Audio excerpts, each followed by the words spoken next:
Movie start होती है और हम हमारी मेन कैरेक्टर नितिन को अपने स्कूल टीचर मिस्टर ब्रुनर के पास आता हुआ देखते हैं। उन्हें आकर कहते हैं कि मैं सुसाइड करने वाली हूँ, मुझे लगता है कि किसी एडल्ट को पता होना चाहिए, इसी वजह से मैं आपको बता रही हूँ। इस बात पर मिस्टर ब्रुनर कहते हैं कि मैं भी अपनी सुसाइड नोट ही लिख रहा था, मैं अपना जॉब, पूरी लाइफ, इस सब से तंग आ गया हूँ और इन सारी चीजों में सिर्फ स्कूल ब्रेक यही एक चीज होती है जिससे मुझे अच्छा लगता है और इसमें भी अब स्टूडेंट्स आकर मुझे डिस्टर्ब कर रहे हैं, इसी वजह से मैं सुसाइड नोट लिख रहा हूँ। नादिन को जरा भी सीरियसली नहीं लेते, वो फिर वहां से चली जाती है। नादिन हमें अपनी लाइफ स्टोरी बताती है। बचपन से उसे स्कूल वगैरह इन सब चीजों में कोई भी इंटरेस्ट नहीं था। इसके ऑपोजिट उसका ब्रदर जिसका नाम था डेरियन, ये सारी चीजों में एक्सेल करता था। हर रोज स्कूल के लिए उसे गाड़ी से निकालने के लिए उसके पेरेंट्स को बहुत एफर्ट्स डालने पड़ते थे। उसे लगता था कि सिर्फ उसके फादर ही उसे समझते हैं। उसके फादर उसे बहुत ही अच्छी तरीके से हैंडल करते थे। स्कूल में उसका मूड बहुत ही खराब रहता था, पर एक दिन उसे क्रिस्टा नाम की एक लड़की आकर मिली। उसने उसे एक बग दिया और कहा कि क्या तुम इसकी मेरे साथ मॉम बनोगी।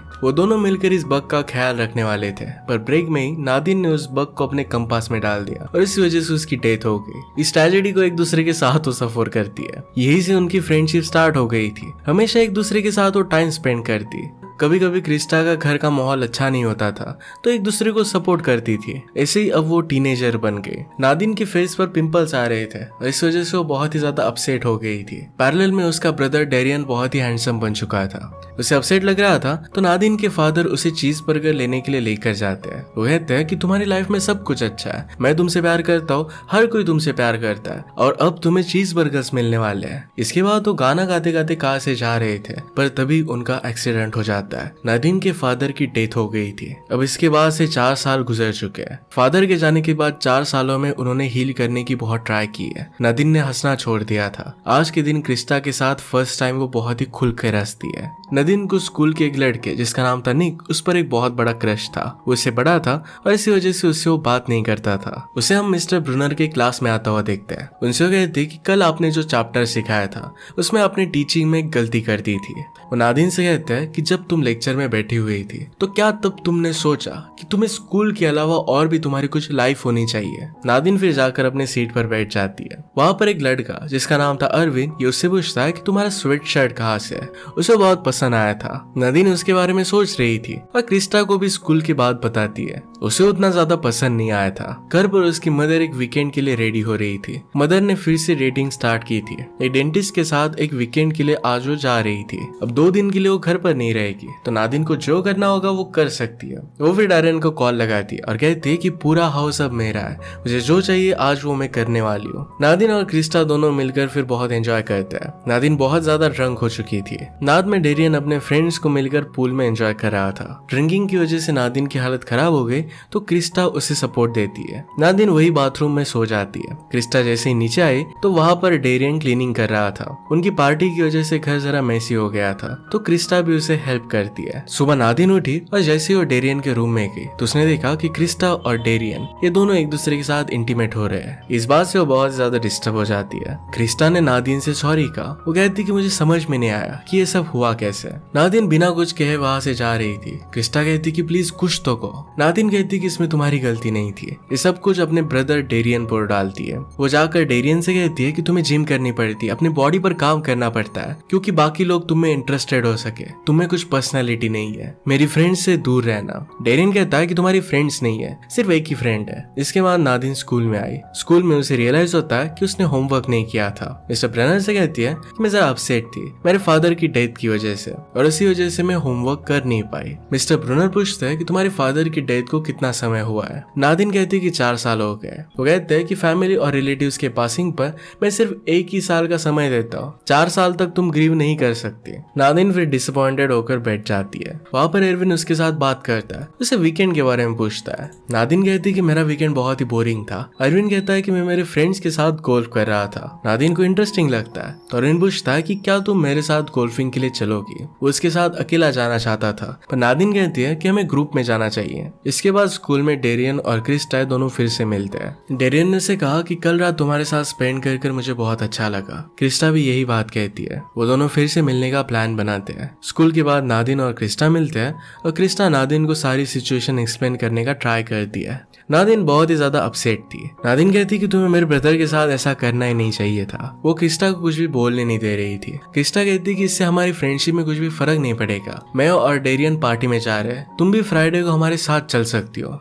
क्रिस्टिन इसके लिए हाँ कहती है। वो पार्टी में पहुंचते हैं और सब लोग एक दूसरे के साथ बात करने लगते हैं। डेरियन के जो फ्रेंड्स थे उनके साथ क्रिस्टा बात करती है, उन्हें जानने की कोशिश करती है। नादिन को इस सब में लेफ्ट आउट फील होता है। वो किसी को भी अपना फ्रेंड बना नहीं पाती। वो ट्राई तो करती है पर फेल हो जाती है। इसके बाद उसने अपनी मदर को कॉल किया। On the opposite side mother भी बहुत डिस्टर्ब थी। जिस डेंटिस्ट के साथ वो वीकेंड पर गई थी उसकी ऑलरेडी वाइफ थी। रात में नादिन उसे जो लड़का पसंद है उसे ईमेल करने की कोशिश करती है, क्योंकि उसने उसकी फ्रेंड रिक्वेस्ट एक्सेप्ट नहीं की थी, पर ईमेल उसने सेंड नहीं किया। उसे लगा कि वो बहुत ही ज्यादा डेस्परेट हो रही है। वो फिर इरविन को कॉल करती है। इरविन कहता है कि यहाँ का थीम पार्क लेट नाइट तक स्टार्ट रहता है। इरविन कहता है कि मैं एक थीम पार्क जानता हूँ जो बहुत ही लेट तक ओपन रहता है, अगर तुम चाहो तो आ सकती हो। नादिन भी इसके लिए मान जाती है। वो दोनों फिर इस व्हील पर बैठे एक दूसरे की ड्रीम्स एंड होप्स के बारे में बात करने लगते हैं। इरविन मौका देखकर नादिन को किस करने की कोशिश करता है, पर नादिन ने उसे दूर कर दिया।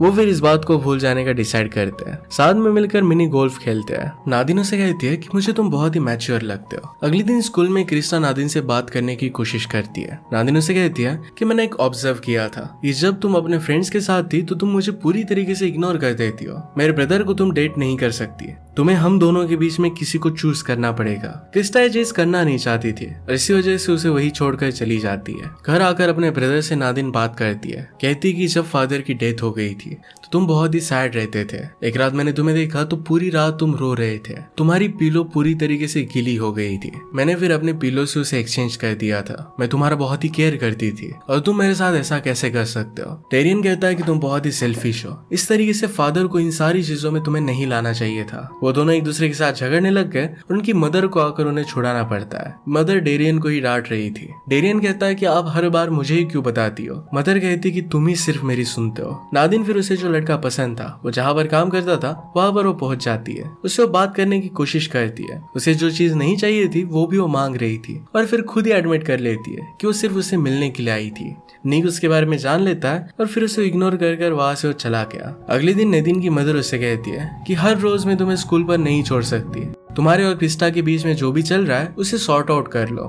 क्रिस्टा तुम्हें लेने के लिए आती है तो मुझ पर ज्यादा लोड नहीं आता। स्कूल में आने के बाद नेदिन इरविन को ढूंढ रही थी। इरविन के फ्रेंड उसे कहते हैं कि फिल्म फेस्टिवल के लिए वो एक प्रोजेक्ट क्रिएट कर रहा है और इसी वजह से वो स्कूल से ऑफ ले रहा है। वो आकर फिर मिस्टर ब्रूनर के साथ लंच करने लगती है। वो उसे कहने लग गई कि मेरा यहाँ पर कोई भी फ्रेंड नहीं है, उसे कोई भी अच्छा नहीं लगता था। मिस्टर ब्रूनर कहते हैं शायद कोई भी तुम्हें लाइक नहीं करता। इस बात से नेदिन को गुस्सा आ जाता है। मिस्टर ब्रूनर को भी बहुत कुछ बोल जाती है। वो फिर उसे एक कुकी देते हैं ताकि उसे अच्छा लग सके और कहते हैं कि तुम मेरी फेवरेट स्टूडेंट हो। नादिन पूछती है कि क्या सच में। ब्रूनर कहते कि तुम अपसेट हो और यही मुझे कहना चाहिए। स्कूल के बाद नादिन को अरविंद का कॉल आता है। उसे कहता है कि तुम मेरे बारे में पूछ रही थी। नादिन फर्स्ट टाइम तो उससे कुछ भी बात नहीं करती और कॉल वैसे ही रख देती है, पर बाद में उसे कॉल करती है। उसे कहती है कि मैंने जरा एंटी डिप्रेशन पिल्स ली थी और इसी वजह से मुझे बुरा लग रहा था। अरविंद कहता है कि क्या तुम मेरे घर पर आना चाहोगे, यहाँ पर पूल भी है। दोनों मिलकर फिर पूल में मजे करते हैं। नादिन एक्टिंग कर रही थी और उससे पूछती कि क्या तुम मेरे साथ इंटीमेट होना चाहोगे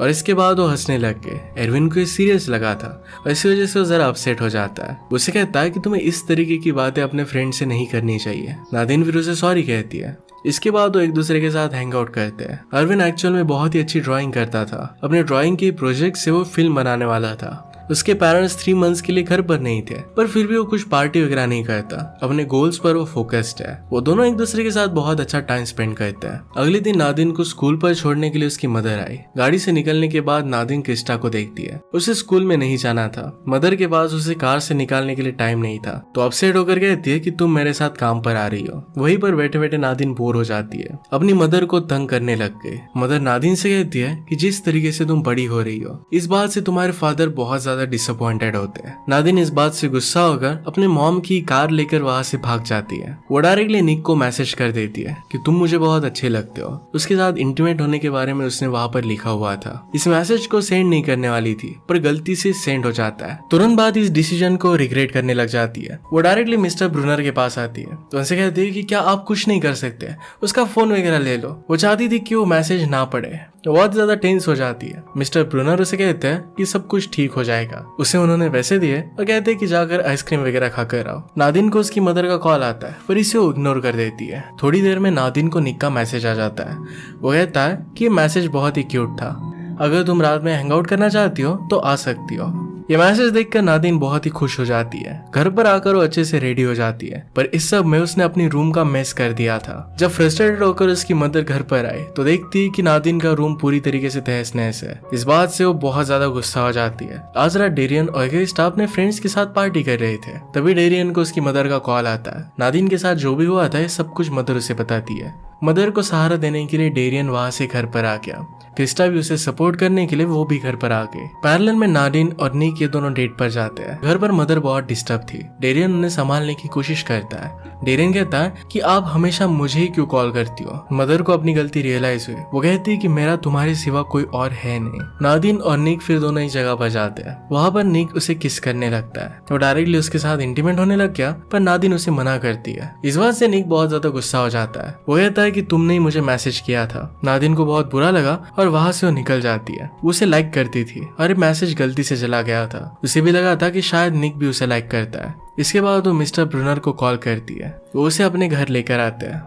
घर पर नादिन ने देखा कि मिस्टर ब्रूनर की एक बहुत ही ब्यूटीफुल सी फैमिली है। नादिन ने कभी भी उन्हें अच्छी फैमिली के साथ इमेजिन नहीं किया था। थोड़ी देर में वहां पर डेरियन आ जाता है। वो नादिन से कहता है कि प्लीज कार में बैठ जाओ। वहां पर क्रिस्टा भी थी और इसी वजह से नादिन उसे मना करती है। और डेरियन भी इस बात से गुस्सा हो गया। नादिन उसे कह रही थी कि तुम्हारे लिए सब कुछ ईजी है, तुम्हारी लाइफ ईजी है। डेरियन उसे समझाता है कि ऐसा कुछ भी नहीं है। वो जिस कॉलेज में जाना चाहता है वहां पर नहीं जा सकता, क्योंकि उसे घर के पास रहना पड़ेगा, क्योंकि उसे पता नहीं कि नादिन अपनी मदर का ख्याल रखेगी भी या नहीं। वो क्रिस्टा से प्यार करता है, पर नादिन इस बात से बहुत ज्यादा हर्ट हो रही है। ये बात उसे अंदर ही अंदर खाई जाती है। डेरियन ने फिर मिस्टर ब्रूनर से कहा कि बाद में इसे घर पर छोड़ देना, और वो वहां से चला जाता है। थोड़ी देर में मिस्टर ब्रूनर उसे घर पर छोड़ देते हैं। घर पर आने के बाद वो डेरियन से बात करती है। वो कहती है कि मैं हमेशा मेरे ही बारे में सोच रही थी। डेरियन पर क्या गुजर रही है इसके बारे में उसे पता नहीं था। वो जिस भी तरीके से बिहेव कर रही थी इसलिए उसे सॉरी कहती है। डेरियन उसे माफ कर देता है और उसे हक कर लेता है। अगली सुबह क्रिस्टा भी वहां पर ही थी। नादिन का मूड अच्छा था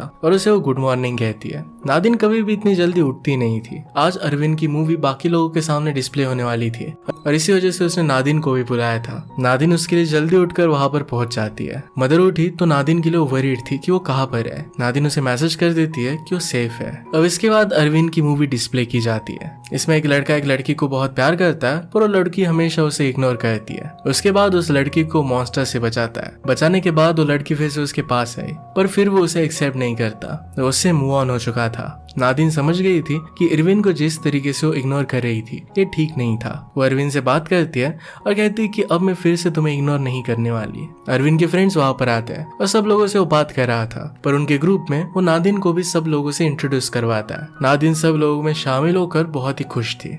उसे अपने इश्यूज की रिस्पॉन्सिबिलिटी खुद लेनी थी और अब वो सीख चुकी थी। सेल्फिश ना बनकर सब लोगों को रिस्पेक्ट दे रही थी। इसी लर्निंग के साथ ये मूवी एंड हो जाती है। अगर आपको एक्सप्लेनेशन अच्छा लगता है तो प्लीज लाइक और कमेंट जरूर कर दीजिएगा। मैं बहुत सारी मूवीज लेकर आते रहता हूँ, तो प्लीज चैनल को सब्सक्राइब कर दीजिए और बेल नोटिफिकेशन आइकन दोनों में मत भूलिएगा। हम फिर से मिलेंगे और एक नए मूवी के साथ। तब तक के लिए थैंक यू और आप अपने आप का ख्याल रखिए।